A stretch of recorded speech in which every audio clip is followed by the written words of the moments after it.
Hello everyone, good morning. ಎಲ್ಲರೂ ಹೇಗಿದ್ದೀರಾ? ಎಲ್ಲರೂ ಚೆನ್ನಾಗಿದ್ದೀರಿ ಅಂತ ಭಾವಿಸ್ತಾ ನನ್ನ ಈ ಸ್ಟಡಿ ವ್ಲಾಗ್ನ ಸ್ಟಾರ್ಟ್ ಮಾಡ್ತಾ ಇದ್ದೀನಿ. This is my 16th study vlog. Okay friends, ಇವಾಗ ಬೆಳಗ್ಗೆ ಬೇಗ ಎದ್ದು ಫ್ರೆಶ್ ಅಪ್ ಆಗಿ ನನ್ನ ಫಸ್ಟ್ ಸ್ಲಾಟ್ನ ಸ್ಟಾರ್ಟ್ ಮಾಡ್ತಾ ಇದ್ದೀನಿ. ಈ ಫಸ್ಟ್ ಸ್ಲಾಟಲ್ಲಿ ನನ್ನ ಫಸ್ಟ್ ಸಬ್ಜೆಕ್ಟ್ ಕನ್ನಡ ತಗೊಂಡಿನಿ. ನಾನು ಕನ್ನಡ ಸಾಹಿತ್ಯ ಚರಿತ್ರೆ ಈ ಪುಸ್ತಕವನ್ನು ನಾನು ಮೊದಲೇ ಓದ್ತಾ ಇದ್ದೆ. ಅಂದರೆ HSTRದು ಪ್ರಿಪರೇಷನ್ ಮಾಡ್ತಾಯಿದ್ದೆ. ಆ ಟೈಮಲ್ಲಿ ನಾನು ಇವನ್ನೆಲ್ಲ ನೋಟ್ಸ್ ಮಾಡಿಟ್ಕೊಂಡಿನಿ. ಹಾಗಾಗಿ ಇದನ್ನು ಓದ್ಕೊಳ್ತಾ ಇದ್ದೀನಿ ಫ್ರೆಂಡ್ಸ್.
ಇವಾಗ ನಾನು ಹೊರಗಡೆ ಕುಂತ್ಕೊಂಡು ಟೀನ ಎಂಜಾಯ್ ಮಾಡ್ತಾ ಇದ್ದೀನಿ.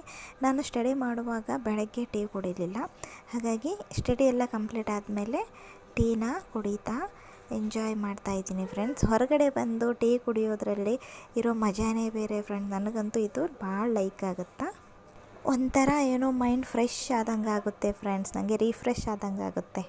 ಹಾಯ್ ಫ್ರೆಂಡ್ಸ್, ಇವಾಗ ನಂದು ಸೆಕೆಂಡ್ ಸ್ಲಾಟ್ ಸ್ಟಾರ್ಟ್ ಮಾಡ್ತೀನಿ. ನಂದು ಇವಾಗೆಲ್ಲ ಕೆಲಸ ಮುಗಿತ್ತು, ಆಮೇಲೆ ಟಿಫನ್ನು ಆಯಿತು. ಇವಾಗ ನಾನು ಸೆಕೆಂಡ್ ಸ್ಲಾಟ್ ಸ್ಟಾರ್ಟ್ ಮಾಡೋಕ್ಕೆ ಇಲ್ಲಿ ಟೆರೆಸ್ ಮೇಲೆ ಬಂದೀನಿ. ಇವಾಗಂತೂ ಮಳೆ ಬೀಳೋ ಸಂಭವ ಅಂತೂ ಇಲ್ಲ. ಹಾಗಾಗಿ ನಾನು ಇಲ್ಲೇ ಕುಂತ್ಕೊಂಡು 2 ತಾಸು ಇಲ್ಲೇ ಓದಬೇಕಂತ ಬಂದೀನಿ. ಅಂದರೆ ಸೆಕೆಂಡ್ ಸ್ಲಾಟಲ್ಲಿ ಫಸ್ಟ್ ಸಬ್ಜೆಕ್ಟ್ ಹಿಸ್ಟ್ರಿ, ಆಮೇಲೆ ಜಿಯೋಗ್ರಫಿ, ಈ 2 ಇಲ್ಲೇ ಓದ್ತೀನಿ. ಆಮೇಲೆ ಕೆಳಗಡೆ ಹೋಗ್ತೀನಿ. ಇವಾಗ ಟೈಮು 10:04 ಆಗೈತಿ. ಈಗ ಸ್ಟಾರ್ಟ್ ಮಾಡ್ತೀನಿ ಫ್ರೆಂಡ್ಸ್. ಇವಾಗ ನಾನು ಹಿಸ್ಟ್ರಿ ಸ್ಟಾರ್ಟ್ ಮಾಡ್ತೀನಿ. ಹಿಸ್ಟ್ರಿ ನಂದು 6th ಮುಗಿದೈತಿ, 7th ಮುಗಿದೈತಿ, ಆಮೇಲೆ 8th ಇವಾಗಿಂತ ಸ್ಟಾರ್ಟ್ ಮಾಡ್ತೀನಿ.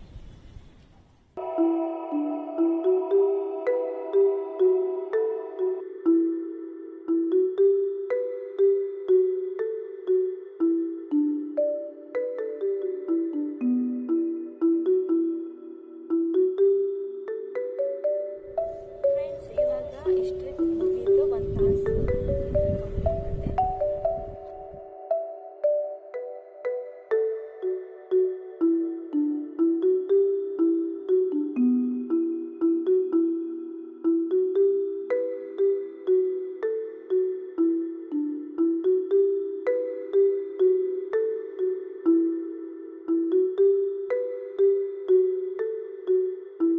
ಓಕೆ ಫ್ರೆಂಡ್ಸ್, ಇವಾಗ ನಂದು ಹಿಸ್ಟ್ರಿ ಮತ್ತು ಜಿಯೋಗ್ರಫಿ 2 ಸಬ್ಜೆಕ್ಟ್ ಕಂಪ್ಲೀಟ್ ಆಯಿತು.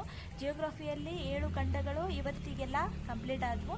ನೆಕ್ಸ್ಟ್ ಏನು ಟಾಪಿಕ್ನ ನಾಳೆ ಓದ್ತೀನಿ. ಇವಾಗ ನೆಕ್ಸ್ಟ್ ಸಬ್ಜೆಕ್ಟ್ ನಂದು ಪೊಲಿಟಿಕಲ್, ಅದನ್ನು ಕೆಳಗಡೆ ಹೋಗಿ ಫ್ರೆಂಡ್ಸ್ ನಂದು ಓದೋದು ಮುಗೀತು. ಇವಾಗ ಕೆಳಗೆ ಹೊಂಟೀನಿ. ಈಗ ಮಳೆ ಬರಾಕತ್ತು ಫ್ರೆಂಡ್ಸ್, ಜೋರೇ ಬರ್ತದೆ.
ಹೆಲೋ ಫ್ರೆಂಡ್ಸ್, ಇವಾಗ ಟೈಮಿಂಗು 5:30 ಆಗೈತಿ.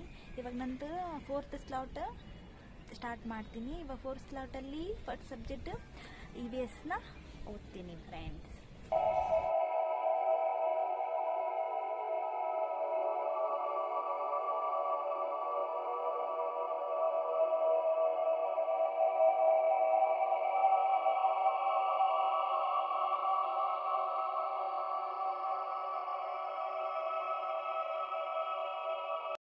ಪರಿಸರ ಅಧ್ಯಯನ ಈ ಪುಸ್ತಕ ಫ್ರೆಂಡ್ಸ್ ತುಂಬ ಚೆನ್ನಾಗಿದೆ. ಇದನ್ನು ಬರೆದವರು VP ಭೈರಪ್ಪ ಅವರು. ನೋಡಿ, ಘಟಕ ಮುಗಿದ ನಂತರ ಇಲ್ಲಿ ಪ್ರಶ್ನೆ ಪತ್ರಿಕೆಯನ್ನು ಕೊಟ್ಟಾರ. UPSC ಪೂರ್ವಭಾವಿ ಪರೀಕ್ಷೆಯಲ್ಲಿ ಕೇಳಲಾದ ಪ್ರಶ್ನೆಗಳು, EVSಗೆ ಸಂಬಂಧಪಟ್ಟಂತಹ ಅಷ್ಟು ಪ್ರಶ್ನೆಗಳು ಇಲ್ಲಿ ಕೊಟ್ಬಿಟ್ಟಿದ್ದಾರೆ. ನಮಗಿವು ತುಂಬಾ ಹೆಲ್ಪ್ಫುಲ್ ಆಗ್ತವೆ, ಭಾಳ ಯೂಸ್ಫುಲ್ ಆಗ್ತವೆ. ಯಾಕಂತಂದರೆ ಇದು KS ಲೆವೆಲು UPSC ಲೆವೆಲಲ್ಲಿ ನಾವು ಪ್ರಶ್ನೆ ಪತ್ರಿಕೆಯನ್ನು ಬಿಡಿಸಿದ್ರೆ ನಮಗೆ ಮುಂದೆ ಇವು ರಿಪಿಟೇಷನ್ ಆಗೋ ಚಾನ್ಸಸ್ ಇರ್ತವೆ. ಆಮೇಲೆ ಯಾವ ರೀತಿಯಾಗಿ ಕ್ವಶನ್ ತೆಗಿತಾರೆ ಅನ್ನೋ ಒಂದು ಐಡಿಯಾನೂ ಸಿಕ್ಬಿಡುತ್ತೆ. ಹಾಗಾಗಿ ಇದು ಪುಸ್ತಕ ಚೆನ್ನಾಗಿದೆ ಫ್ರೆಂಡ್ಸ್. ಈ ಪುಸ್ತಕ ನಿಮಗೆ ರೆಫರ್ ಮಾಡ್ತಾ ಇದ್ದೀನಿ, ತಗೊಳ್ಳೋರು ತಗೋಬಹುದು.